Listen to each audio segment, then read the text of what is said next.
Hi friends, welcome back to Home with the Daniels. I'm Stephanie.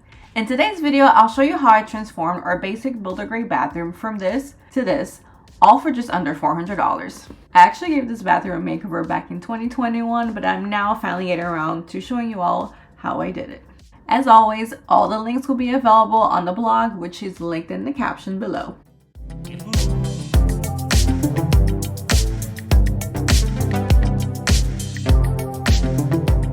Welcome back to my channel. So right now I am in my downstairs bathroom. I decided I wanted to give it a little bit of a makeover. So we bought our home 4 or 5 years ago. It was a new construction, so it has a lot of the builder stuff on here. So we've been wanting to customize our home more, and now my next project is our downstairs bathroom. I'm gonna get started on our downstairs bathroom makeover. So I have these goggles on. So we're gonna start by removing this mirror. I'm gonna attempt to remove it without breaking it. So I'm going to use some shims, which is what you would usually use when you're putting up cabinets, and a hammer. As you can see, I have my goggles on and some gloves. Let's get started. Our mirror was glued to the wall, so I had to figure out the easiest way to remove it without having the mirror shatter. I used a hammer and shims, and you can also use a rubber mallet. Although ours didn't break, I would recommend taping your mirror in case it does so the pieces don't go falling everywhere. Also, don't forget your safety supplies, gloves, and goggles. Here's how I remove the mirror. Place your shims between your mirror and the wall. With your hammer or rubber mallet, gently tap the shims. The key is to be patient. You may need to layer the shims to be able to get the glue to come off. You should hear the glue pop off the wall. Once you can fit your finger between the wall and the mirror, gently pull the mirror. If you're not able to pull, then keep tapping the shims until you can easily pull the mirror off the wall. It took us about 15 minutes to remove ours. We just removed the mirror. As you can see, there's one mirror behind me, and we have a big hole in the wall now that I'm gonna have to fill here and here. This thing was on like there, like real good. So yeah, I'm gonna have to like remove all of this, fill up these holes, and yeah. I'm gonna start by using our utility knife to kind of cut around here. Well, I'll probably just cut this big hole and kind of just clean this up. Before you start patching up the hole, first clean the area to ensure a smooth surface for repair. For larger holes like this one, use a utility knife to cut the drywall cleanly around the damaged section, making the repair process easier. All up close of what I mean by cleaning the edges. You see how like it's kind of frayed over here. So I pretty much grab my utility knife and kind of like cut around it so that we can get like a clean cut like this. If the drywall paper is damaged and you can see the brown part, apply a sealer before patching to prevent swelling from moisture absorption from the drywall compound. You can use a paint roller to apply the sealer. This particular one that I use takes about 3 hours to completely dry. Now I'm moving back to this section up here. What I'm going to do is I'm going to cut a piece of drywall so we can fit it over here.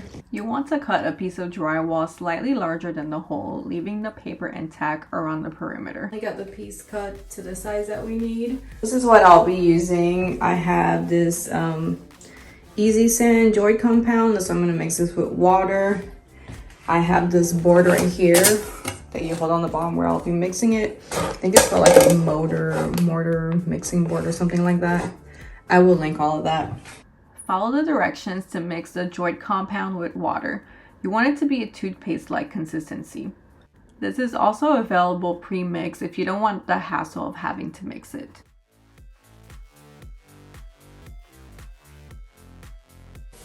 Alright, so this looks like the right consistency. It does look like toothpaste, so hopefully we got this right.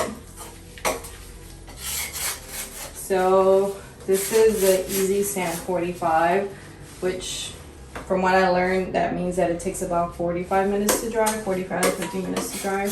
This is how I patched up the wall. As you can see, it's not perfect, but I think with practice, I will eventually get the hang of this.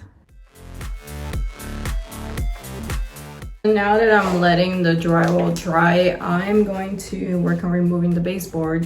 There isn't that much, and I've never done this before, so I wanted to experiment doing this in the bathroom. I want to change them out to like a more sleek baseboard. I don't like the baseboard that have all those curves, if that makes any sense. I'll show you all and you guys see the new one I'm gonna put, so wish me luck. I have my crowbar, a hammer, I have a putty knife. I don't know which size that one is, so I have both of them, and my utility knife, and I'm gonna put some gloves on. This is supposed to be pretty easy to do, but I've never done this before, so we will see what happens. Removing your baseboards is super easy to do, but it does require patience because you can easily damage the wall if you're not patient and you don't have the right tool.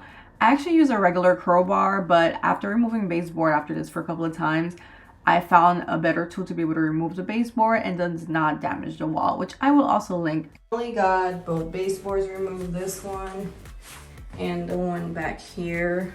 So I just need to do a little bit of patching up on the wall because the baseboard that we're putting is smaller. This is 5 inches.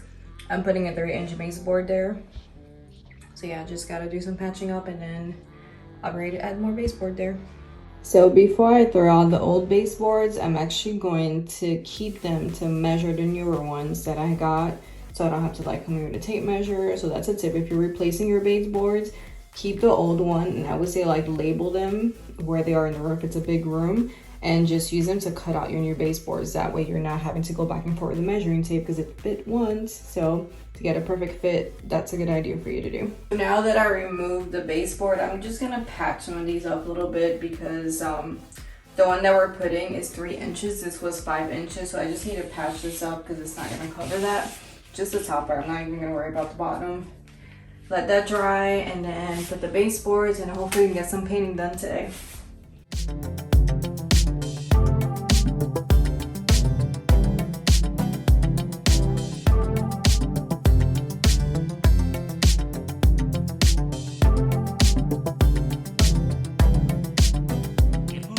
So while I am waiting for the mud to dry, it looks like it's practically completely dry, I'm going to clean the floors. Hopefully, I don't know if this acetone is gonna help clean it out, we'll see. Hopefully that helps. I don't have to do anything else because the old baseboard had like an extra piece up front, which I'm not gonna put with this baseboard. So hopefully it comes out clean.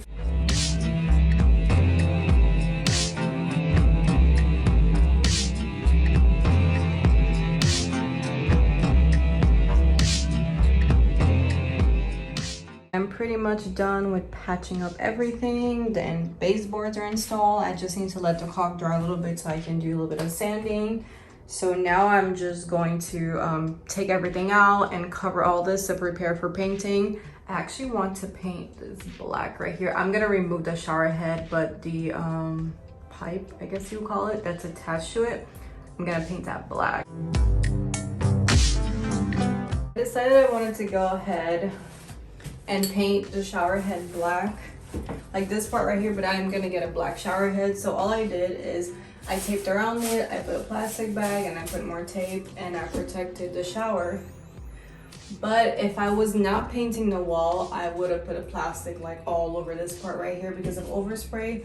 But because I'm painting the wall anyways, it doesn't really matter for the overspray, but I made sure to protect the shower and the toilet, and the floor was covered as well. So first what I did, I sanded this down so that the paint can grip. Hopefully it does, and I'm using Farmhouse Black. This has been the best spray paint that I found, that the finish is really nice and it lasts pretty long. It doesn't scratch easily like other finishes. So that's what I'm going to be using on this, and see, it says you can use it on wood, metal, and plastic.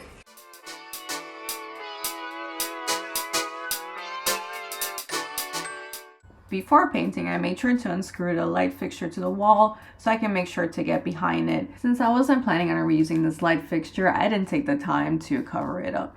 Don't forget to always turn off your power at the breaker before touching any light fixture. I didn't do this, but when painting, if you're going from a darker color to a lighter color, I would recommend using a primer first so that you use less of your paint, since primers cost a fraction of the price compared to good quality paint. This painting cup was my best friend while painting the corners. I love the magnetic features to hold the paintbrush. Welcome back. So today's day 4 of the bathroom makeover. This is our downstairs bathroom, by the way, in case I haven't said that yet. So I painted all the walls already. Now all there's left to do is the faucet and the mirror and change the handles and also the lighting. And hopefully I can get that done within like 2 hours or so, and then decorate and we're done. My favorite part about painting is the end when I'm removing all the tape. And I also have my little helper with me. So I'm going to show you all really quick how mine looks under the sink in case you have a newer one, because when you Google, most of them it's a handle you have to spin. So it actually says here like pull to close, which is what I did. I pulled to close both of them, and I just trying to turn on the faucet just to make sure what's closed and it is closed. So I couldn't get one of the parts out because it was in there too tight, so I had to call for reinforcement.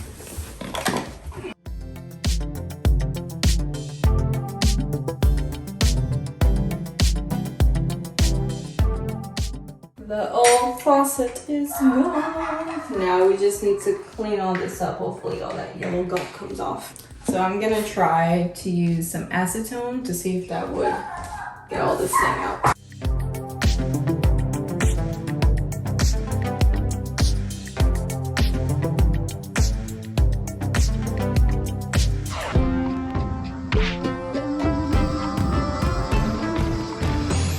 This was my first time replacing a light fixture by myself, and honestly, I was terrified.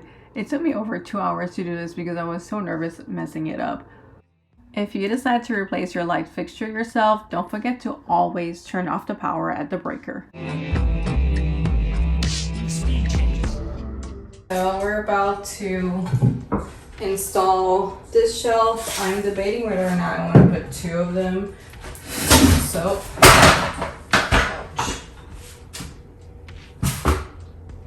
I'm debating whether or not I want to put 2 shelves, so I'm just going to put 1 for now and see how it looks, and I'll decide if I want to go ahead and do 2 of them. So these are the brackets. It's going to go like this, one on this side, one on that side. These brackets are a very inexpensive way to add shelves anywhere in your home, and they're super easy to install.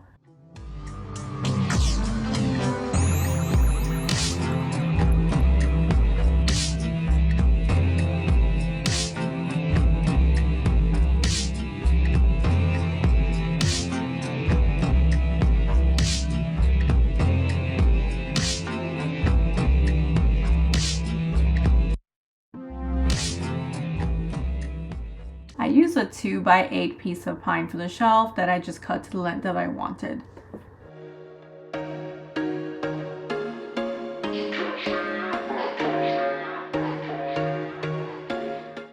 The last thing I did was change the hardware of the bathroom cabinets. Changing the cabinet handles is a small change that can have a huge impact. But of course I didn't get a clip of me actually installing the new handles. All done. So I painted these. They were white. I couldn't find black ones that I needed, so I painted them black. We have a hook right here, which I really love. Changed the mirror to a round one. Changed the faucet to a gold one. And also changed the, what is this called? It's not the plunger. Gosh, I can't think of the name. Well, we changed this thing. Gold. I can't think of the name. I'm going blank right now. And I added a shelf and a round mirror. This mirror used to be like the builder mirror that came with the bathroom. We have some plants over here, and then we use this as a trash, which is the same thing. This is for extra toilet paper. We have hook over here too. Some plants. This is not real.